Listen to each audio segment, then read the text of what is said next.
All right, here's our Escalade panoramic glass. Look at all the contaminations in this glass or on the surface of this glass. We're going to cook that off.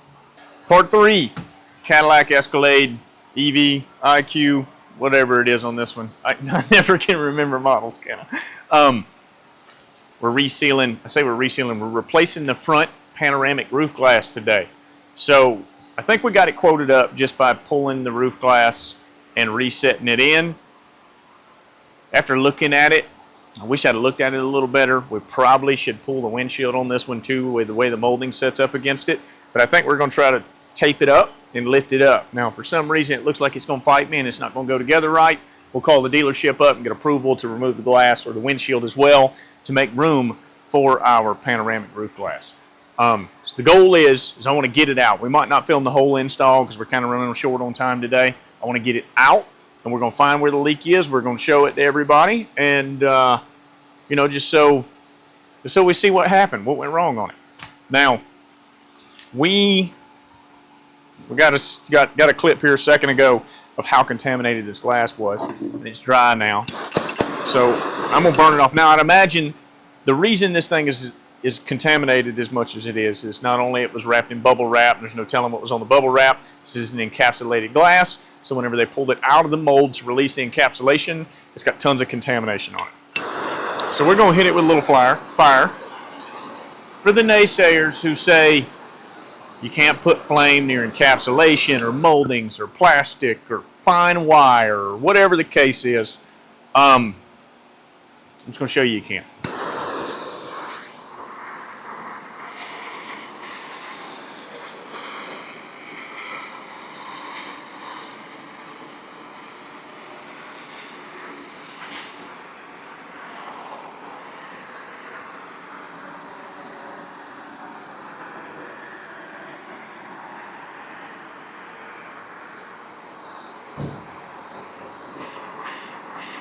That's carbon flashing. That's not just condensation.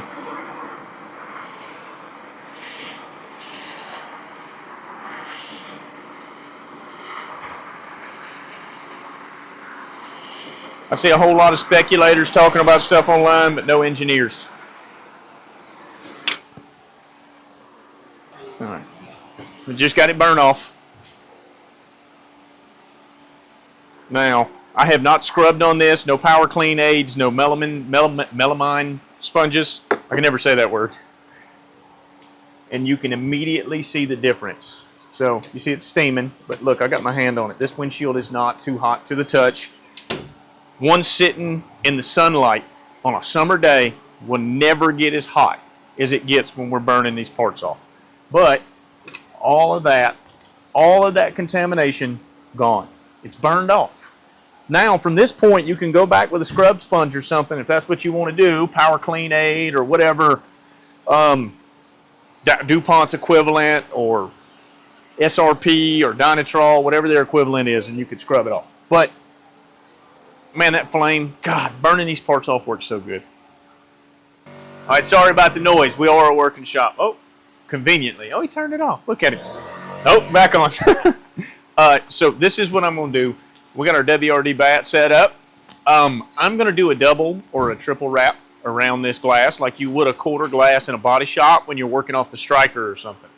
I'm just kind of thinking of different ways to do this that we can isolate just that glass and not do any other damage.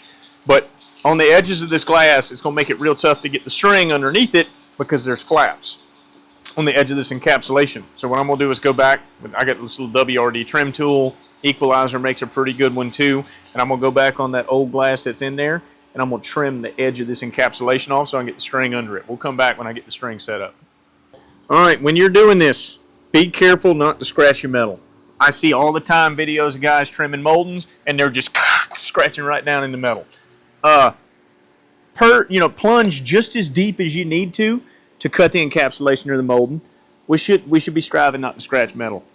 So my wire tool wasn't exactly going, or my fiber line tool wasn't going exactly like I anticipated it could. And then it dawned on me, why don't I cold knife this thing? I could probably cold knife it. So I got a various different lengths here, just so I can cut a little bit at a time and be real safe around this laminated windshield and laminated pano glass. So I'm not over here putting a ton of pressure, and when I get close to the body, I can avoid any nicks or scratches. Whew. All right, I gotta tell you, that was quite the chore to get out. It didn't take super long. It only took an hour, but it was definitely tough. Okay. So I kind of chewed up the encapsulation trying to get it out over there. I don't see nothing on the encapsulation side that's jumping out to me. Or is that the passenger side? That's, yeah, driver's side's over here.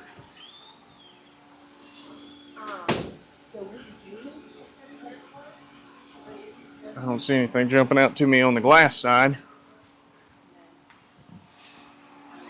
Awesome. And the way the roof is designed and the way that glass goes in order for it to be dripping out one of these alignment pin holes, I walked right up on the camera, sorry. It had to have been coming in underneath the glass because it's straight metal to inside the car. So if the water was incoming at that point, it had to be from under the glass. So I'm assuming on the body side there is a urethane issue. Yeah, see there's urethane over here that's smudged up like the glass was set too high and then slid down a little bit. Like they didn't hit their mark with the pin and then it slipped down because there's urethane all up over the edge of this top panoramic glass molding. Right here is a good example right there. See, there's urethane that I peeled off of that molding right there. Right here. Yeah, so let's go back this way. So that way everybody could see exactly where I'm trimming out so we could try to find right there. No bond. There's a spot right there. Oh, it looks like there's a couple spots. Yeah. Okay.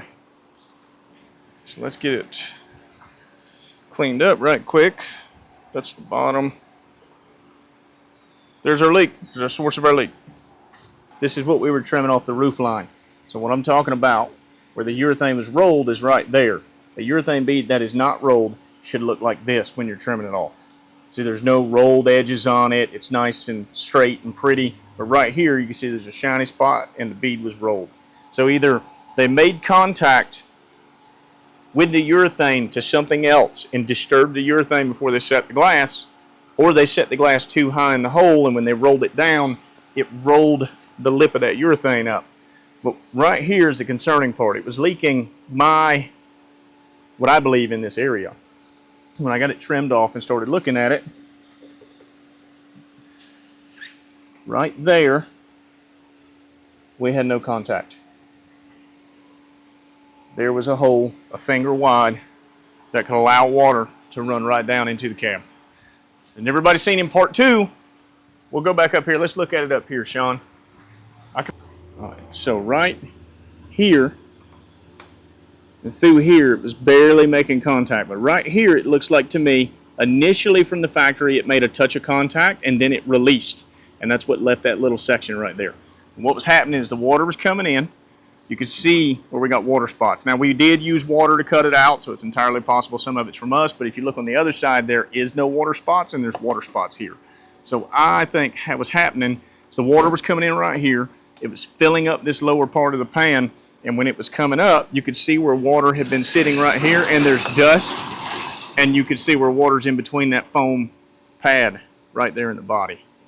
So there was water coming in at this point. It was filling up this lower cavity and then rolling in and dripping right through that hole, and that's exactly where we've seen it coming in on the diagnostic in part 2. So sometimes these leak issues can be a little complex. We had a bunch of folks online commenting saying it was a seam seal, or there was a seam issue where a spot weld had a pinhole in it. There was a bunch of speculations, but if it would have been a spot weld issue, it would have presented itself farther down unless the spot weld issue was above this small panoramic glass.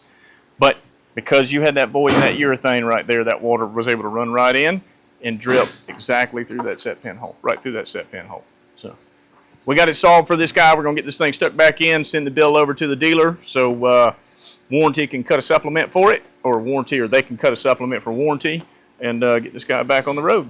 So everybody that tagged along for this journey here, we appreciate it. It sucked a little bit, but it's been fun.